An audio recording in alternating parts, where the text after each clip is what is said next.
Welcome back, everyone, to a brand new video. I just got back probably like 10 minutes ago, 10, 20, 15 minutes ago, something like that, from seeing Antman and the Wasp Quantumania.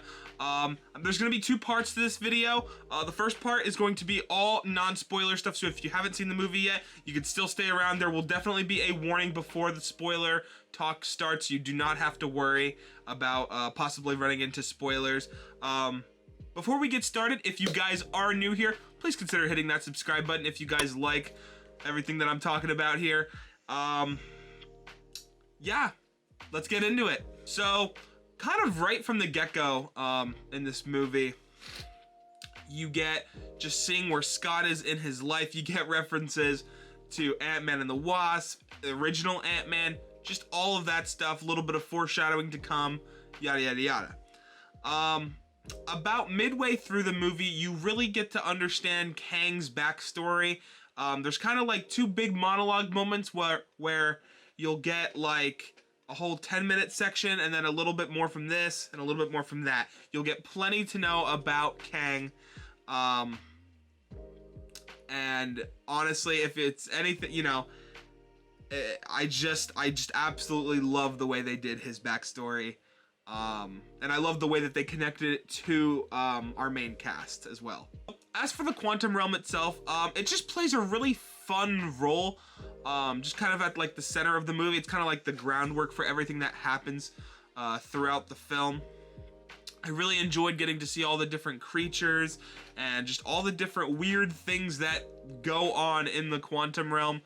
The one thing I will say, I gotta be careful to make sure I don't give any spoilers away or anything. Just definitely a lot of weird creatures and just a lot of funny moments, but also like really like, wow, like, you know, because we've had the MCU, this is our 42nd or 43rd MCU project, and you know, we've seen some really weird things, and now we're seeing, you know, these really, you know, weird, not necessarily like space creatures or just these really weird looking creatures, some with power, some that just have weird looking, like they just look weird. Just it's very, you'll get very like kind of like pointing out of all these different weird characters and where they come from. You'll be very occupied with that in this portion of the movie. Moving on to some of the characters that I do really want to talk about. First up is Cassie Lang. So originally going into this, I was a little nervous because some of the trailers made me think she was going to be really, really corny. As far as I can see, I do really want to see her in her own kind of like Young Avengers. I'd like to really see her in something like that. But as for this, I think she, you know, if I had to give like a rating or something, maybe 3.5 to 4 out of 5. I don't think she is that, you know, as bad as people are saying she is. I really enjoyed her relationship with Scott, and I just think that, you know, with a little bit more time and a little bit more of getting used to the MCU, that she'll be great. I guess I could just say I wouldn't like say like I absolutely loved her performance, but I wouldn't say that I didn't like it. I just say like I enjoyed it, like it was fine. Moving on to Hope, the Wasp. I really actually enjoyed the way that they did the Wasp in this movie. I thought that it wasn't too much because, you know, really what can the Wasp do? This is, you know, Scott and Kang's story. And I know it's called Ant-Man in the Wasp, but the way that they did the Wasp in this, I think was really well done. Just kind of, you know, being there for Scott, but also taking charge when she needed to take charge. And I really, really like that about the movie. And that's really all I can say for Hope without getting into a bunch of spoilers. Moving on to Hank Pym. I don't really want to give away a lot, but there is a certain moment in this movie where I just kind of like was like, wow, they really, you know, the whole movie, he's kind of there and he, you know, he's giving, he just has those looks like, you know, like, this is the guy that, you know, he was the original Ant-Man, and you feel like he's gonna do something the whole movie. And then he does, and you just are like blown away, and I love the way that they did it. It was kind of totally out of left field. and it's actually pretty relevant to the plot and what goes on in it. Moving on to MODOK, kind of one of my most anticipated, also kind of nervous characters going into this movie, and I think they did a great job with him. I think they did, they had cards already on the table when they went into this movie with him. They couldn't bring out AIM, and I thought maybe they would do it after, but I also, I'd want him to be because of AIM. I wouldn't want him to make AIM. And I think they just, I think they did pretty well with the cards they were dealt. I know there's going to be a lot of people that are mad at the way they did handle a couple of things with him in the movie. I personally was okay with it because of, the way that they did it with that character moment. I felt like it was well-deserved by that point in the movie. But I'll let you guys make that decision for yourselves. As far as the conversations between him and Scott and the rest of the gang, I loved it. I thought the comedy was just at the right points, but there also wasn't too much to the point. It felt very in tune with Ant-Man, and it didn't feel like it strayed really far away from that. So kind of, just wrapping things up here with my non-spoiler part of this video.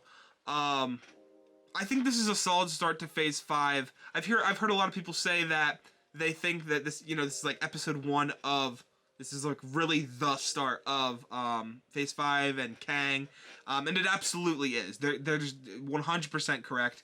You'll see by the end of this movie what we're kind of talking about, and how it really just lays the groundwork and what they're, what to be feared coming up, and what the Avengers are gonna face. It's scary. It's really scary. And I know a lot of people were kind of, questioning if this is going to be our version of the Kang. I can't really, I don't want to spoil anything like that for you, but I will say that, I think Kang's going to be a very promising villain, coming up through the rest of the multiverse saga, and especially with Jonathan Majors, being cast as him. I just love it. I think he's the perfect man for the job, and I cannot wait to see what he does with it. So as far as where I would rank it in my MCU ranked, I would put it right behind Shang-Chi, right in between Shang-Chi and Loki. Definitely a solid film. And if you guys have not seen it yet, definitely go check it out and form your own opinion for it. And now we're going to start with the spoiler side of this review. So if you have not watched the movie yet, click off, save this video, and then come back later because there are some serious spoilers ahead. Okay, so the biggest thing I want to talk about before we get into all the Kang stuff that did happen in this movie is one of my favorite character moments that they decided to do with Hank Pym, and that is, of course, the giant raid with the ants. This whole movie, they were, you could feel that they were setting up Hank for something. You had Janet doing stuff, you had the Wasp, you had Scott, and it just kind of felt like Hank was, he was helping in the best way that he possibly could, but you knew he had something up his sleeve. And he totally comes in clutch at the end with the giant army of ants going after Kang and, nearly, breaking his suit. And it was just absolutely fantastic. I loved that part. I think it was such a great character moment for Hank, and just showing, that what he's willing to do to protect his family. Moving into the use of the Wasp a little bit, one of my favorite parts was her going into the the possibility tunnel, or whatever they call the possibility, where all the versions of Scott and Hope were. I love seeing her, the way that they did her flying in this. I know that sounds like a really weird thing to say, but the way that they showed her flying through, I just felt like I was literally reading through a comic book, watching, the animation of different pages of her flying through. And then I just thought her fighting style in this was so much better than any of the Ant-Man movies that we've gotten her in. I think this was probably her best, fighting wise. Fantastic. And there wasn't really, in the story, I don't think they could have done, all this stuff with Hope without dragging the movie on for a little bit. I'm perfectly glad, what they did with Hope, and, just kind of making her a little bit of a supporting character to Scott, but making sure, you know, that her parents are taken care of, and going, you know, when it matters, going after what she wanted. So that's where I just love the way they did that with the Wasp. As far as Cassie Lang, I'm gonna talk about the big, you know, elephant in the room. Yes, when, you know, Cassie Lang grows huge like her father and absolutely sucker punches MODOK in the face, I clapped. I loved it. I think it was such a great character moment for her because she spent the whole movie running from him. And you know, as smart as MODOK, he is smart, but he's also, you know, he has an emotional stake in this as well, and he was chasing Cassie, and he knew she was a young girl, and you have to remember that he only knew her when she was young. He doesn't really know her that well. He's also a power-crazy, hungry guy, that he's literally a killing machine, you know, as he's described in the movie. So to see Cassie kind of take on that, you know, that hero moment and grow big and then just kind of sucker punch, she didn't totally end him. You know, she just kind of put him in his place. And I think that, you know, that little interaction that they had together, and then MODOK deciding to help our heroes at the end, I love that moment. I thought it was fantastic, and I thought it was a cool twist on the MODOK character. As far as Cassie Lang goes, I kind of talked about this in my non-spoiler part, but I'm excited to see her in Young Avengers. That's rumored to be coming out. I know a lot of people have been giving her, the actress that plays her, a lot of hate. I personally am okay with her, and I kind of just want to see a little bit more of like her acting on her own without Scott. And I think she's promising. I think she's gonna bring exactly what we need for Cassie Lang. As far as Kang the Conqueror goes, I loved seeing the backstory with him and Janet Van Dyne. I think that was fantastic. When she started telling that, I literally sat up in my chair and my ears peaked. I was absolutely in tune.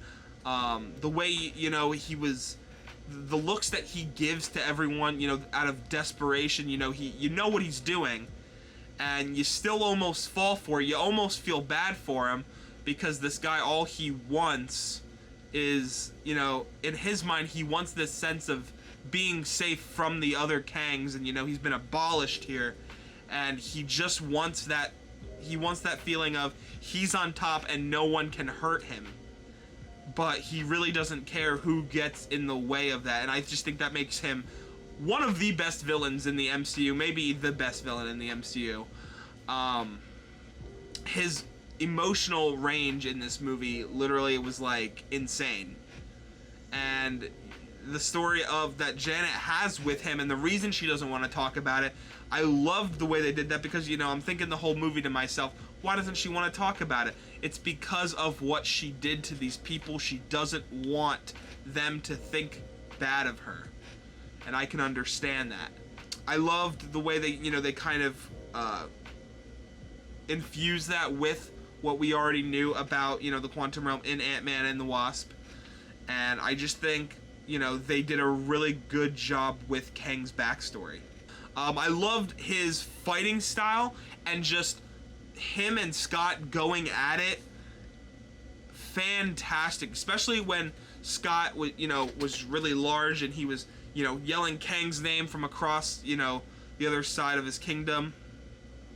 And, you know, Kang's trying to quick get out of the quantum realm because he doesn't want that fight. He doesn't care about fighting. He just wants out of the quantum realm. And I love that they did that for him, because Kang doesn't need to fight Scott to prove himself. He just needs to get out of the quantum realm, because he'll be way more powerful than it. And he's just truly thinking about a villain like a villain and what he wants as a villain. And he knows he doesn't need to fight Scott to get that. Moving on to the post-credit scenes. The first one being the Council of Kangs, I thought was very interesting. What I picked up from that is that the Citadel is no longer there, and that it's now like that giant kind of looking arena that we saw, full of all the different Kangs. I can't wait to see how that plays into, you know, to the further progressing of Phase 5 and Phase 6. Other than that, there really wasn't too much that happened with that. I'm gonna kind of move in to the second post-credit scene, being with Loki and Mobius.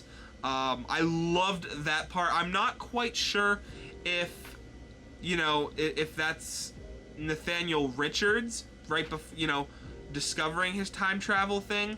I'd love to know a little bit more context about exactly what's going on.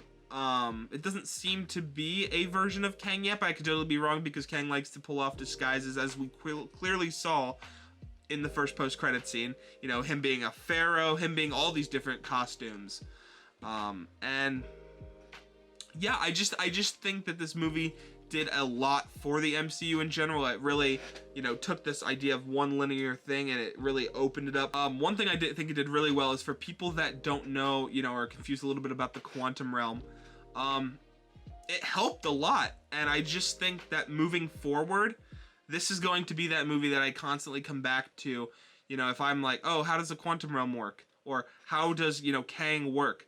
This is going to be that movie that I come back to for those answers, and just to kind of see, you know, if I'm really in the mood, you know, to get emotionally invested in Kang a little bit more, I'm gonna come back to this movie.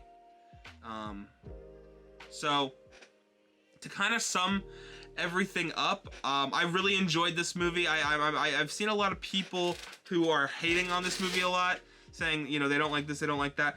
I personally really enjoyed it, you know, and I think that's really all there is to say about it. Please go see this movie for yourself and form your own opinion. Don't let other people, you know, make your own opinions for you. And if you already have seen the movie, please, I encourage you to leave your comments down below. There's no right opinion, there's no wrong opinion. I'm just sharing mine with you guys.